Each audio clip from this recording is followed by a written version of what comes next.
যখন কই আবু বকরের কাছে যখন যাবে, আবু বকর দৌড় দিবে, আল্লাহর রাসূল পিছন দিক থেকে বলবে, বন্ধুরে হাবিবুল হাবিবি হাবিবু, আমি হলাম আল্লাহর বন্ধু আর তুমি হলে আমার বন্ধু, কেন জানি তুমি আল্লাহর বন্ধু হয়ে গেছো।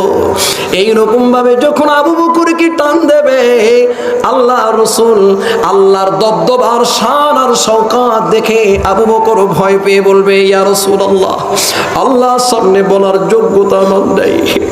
আবু বকর টান দেবে, আবু বকর আমার বিশ্বাস তুমি যদি আজকে সাক্ষী দাও, আল্লাহ পাক তোমার সাক্ষী কবুল করে আমার উম্মতদেরকে ক্ষমা করে দিতে পারে।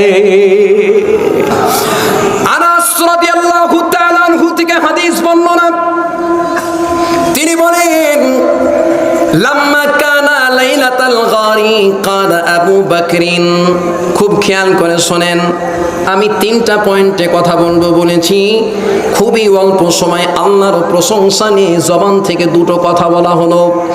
রাসূল করিম, দুনিয়াতে আল্লাহকে যদি পেতে চাও রাসূলকে ভালোবেসে যাও। আল্লাহু আকবার। আল্লাহকে পেতে হলে কাকে ভালোবাসতে হবে? আল্লাহর হাবিব মুহাম্মদুর রাসূলুল্লাহ সাল্লাল্লাহু আলাইহি ওয়াসাল্লাম, তিনি আবু বকর রাদিয়াল্লাহু তাআলা আনহুকে নিয়ে চলে যাচ্ছেন কোথায়? হিজরতের রাত্রিতে। বলেন কিসের রাত্রিতে? হিজরতের রাত্রিতে। খুব ভালো করে খেয়াল করে দেখেন, আমি আপনাদেরকে একটা জিনিস দেখাই। এটা হলো কাবা ঘর। কাবা ঘরের এটা হলো পূর্ব, এটা পশ্চিম, এটা উত্তর আর এটা হলো দক্ষিণ। খুব ভালো করে খেয়াল করেন, আপনারা আমার দিকে দেখেন, আপনাদের দিক থেকে খুব মিলবে। এটা পশ্চিম, ওটা পূর্ব, এটা দক্ষিণ, উত্তর আর এটা দক্ষিণ। এটা হলো বাইতুল্লাহ, আল্লাহর রাসূলের ঘর। ঠিক এই জায়গাটাই পূর্ব সাইডে বাবুস সালাম থেকে একটু বাম হাতে রাসূলের বাড়ি। এটা আবু বকর রাদিয়াল্লাহু তাআলা আনহুকে নিয়ে রাসূল হিজরত করবেন। আমি মুসলমান হিসাবে জিজ্ঞাসা করতে চাই, বলেন তো হিজরত করে কোথায় যাবেন রাসূল? বলেন না কোথায়? মদিনায় যাবে। এ মুসলমান, আল্লাহর রাসূল মদিনায় যদি যাই, মদিনা হলো কাবা ঘরের উত্তর সাইডে। বলেন কোন সাইডে? উত্তর সাইডে মদিনা। কিন্তু রাসূল উত্তর দিকে সফর শুরু না করে আল্লাহর পয়গম্বর দক্ষিণ দিকে সফর শুরু করলেন। এখানে যারা হাজী সাহেব আছেন, আমার হাজী সাহেব ভাই এখানে আছেন, হাজী সাহেব সহ যারা হাজী সাহেব রয়েছেন তারা ভালোই জানেন, কাবা ঘর থেকে মোটামুটি রুকনে ইয়ামিন আর রুকনে আসওয়াদ, হাজরে আসওয়াদের মাঝ বরাবরে এই সাইডটাকে বলা হয়, এই সাইডটাকে বলা হয় হাইয়াল হিজরা। এই হাইয়াল হিজরাতে সামনে কিছু দূর যেতে যেতেই মোটামুটি 5 থেকে 7 কিলোমিটারের ভিতরে আপনি একটা পাহাড় পাবেন। এই পাহাড়টার নাম হলো জাবালে সুর। জাবালে সুর মনে রাখেন। জাবালে সুরের প্রায় ৪,৫০০ ফিট উচ্চতায় একটা গর্ত করা আছে, একটা ঘরের মতো একটা গুহা বলা হয় এটাকে। এই একটা গর্ত, এই গর্তটা আমি আমার জীবনে কয়েকবার দেখেছি, রাসূলের মহব্বতে অত দূরে উঠেছি আমি। এই গর্তের ভিতরে আল্লাহ রাসূলকে নিয়ে যাবেন। এই গর্তটাকে বলা হয় গারে সুর। মনে রাখেন, জিজ্ঞাসা করব কারণ খুবই দামি একটা কথা আমি আপনাদের সামনে পেশ করব। আবু বকর আসো, মদিনার দিকে রওনা দিই। আল্লাহর রাসূলকে সাথে করে, আবু বকরকে সাথে করে রাসূল রওনা দিলেন। গারে সুর পর্যন্ত গেলেন।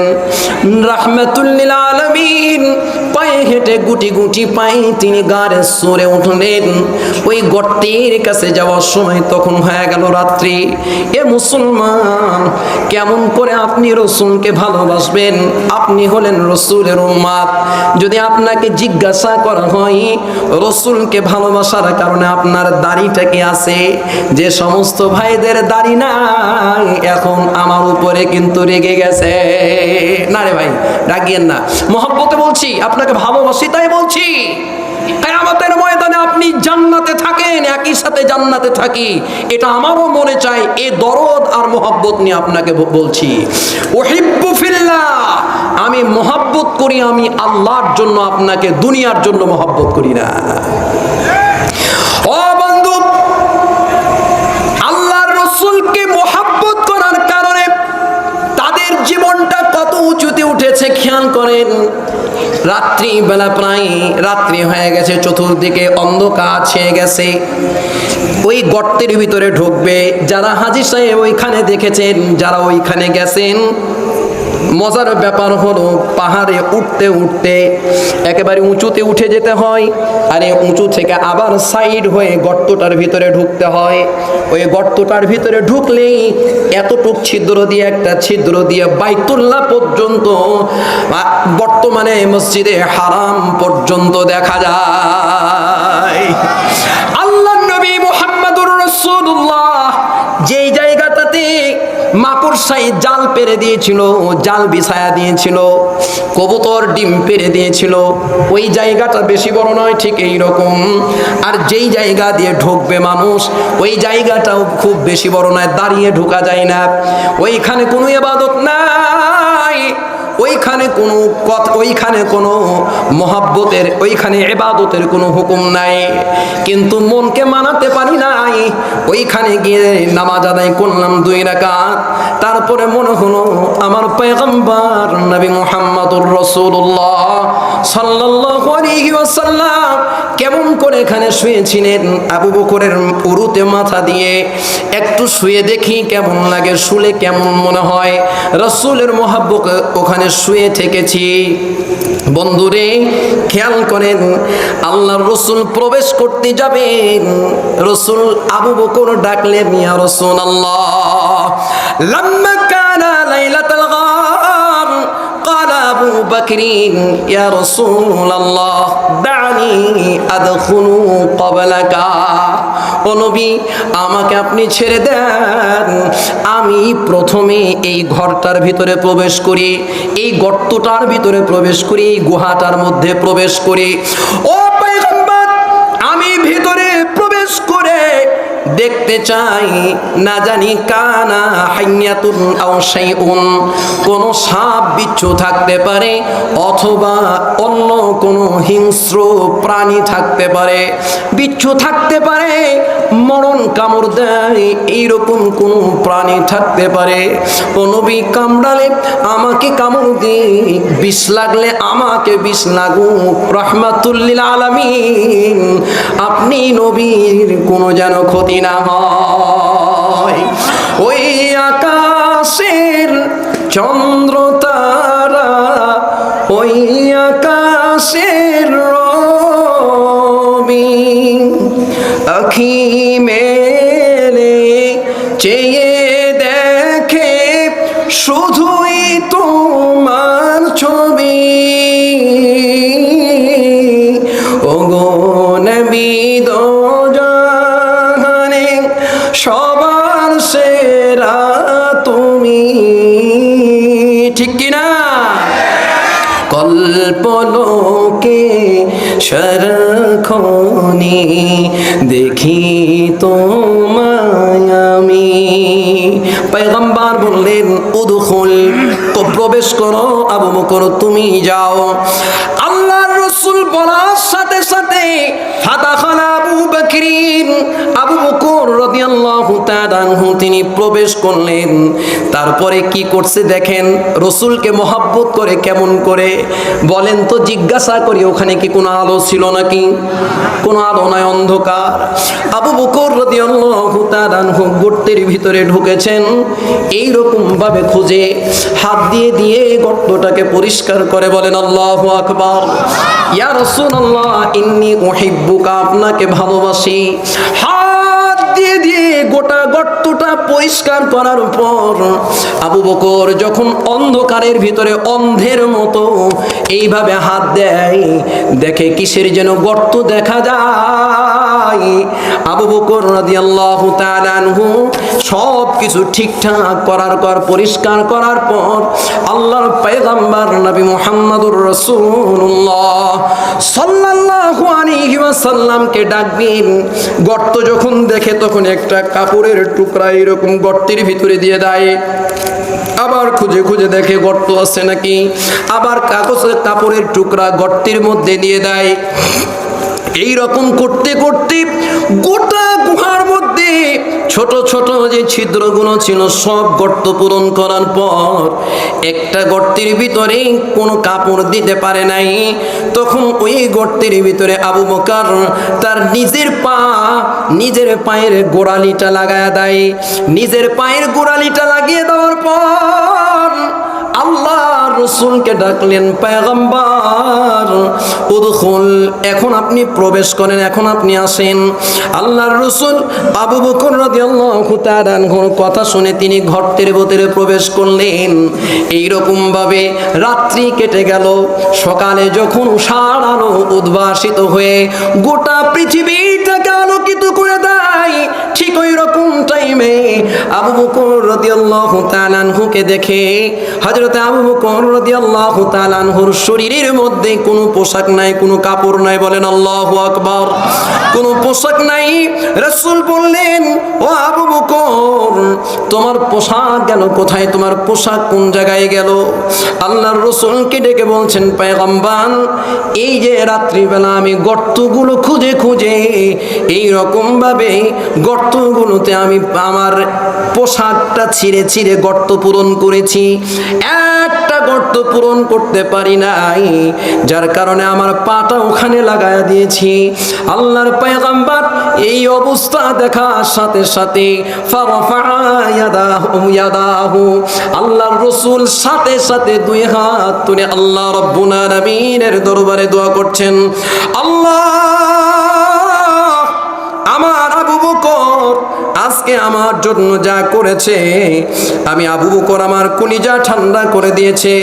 ও মালিক, আমি আবু বকরের উপরে খুশি হয়ে গেছি। আল্লাহ, তুমি আবু বকরকে কিয়ামতের ময়দানে আমার সাথে জান্নাতি বানায় দিও। আল্লাহু আকবার বলবেন না?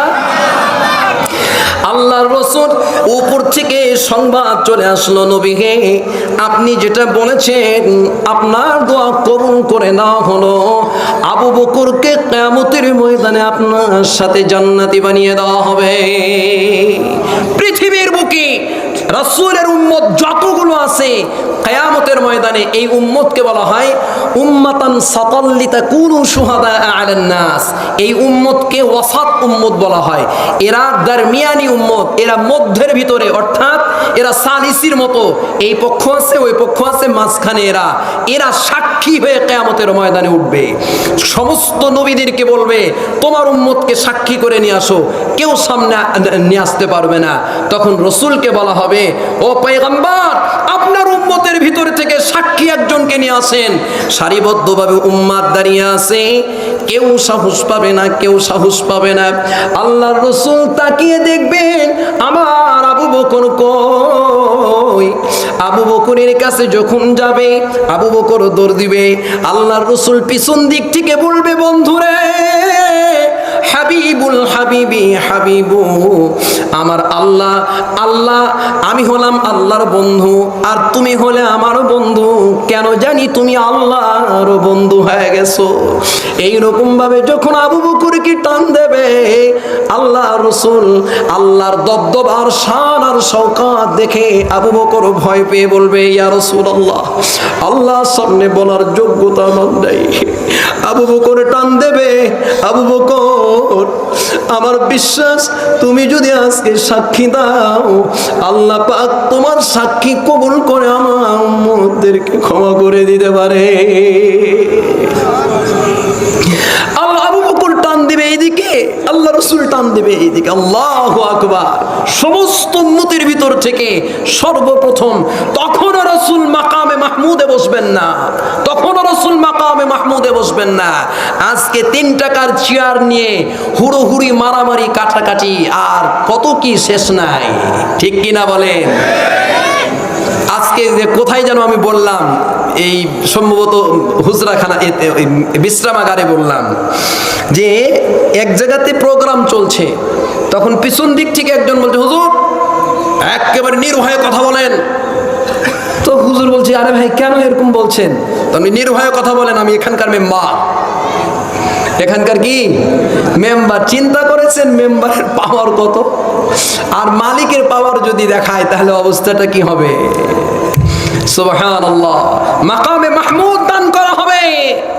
রাসূলকে বলবে, বন্ধুরে তোমার জন্য মাকামে মাহমুদ। সুবহানাল্লাহ।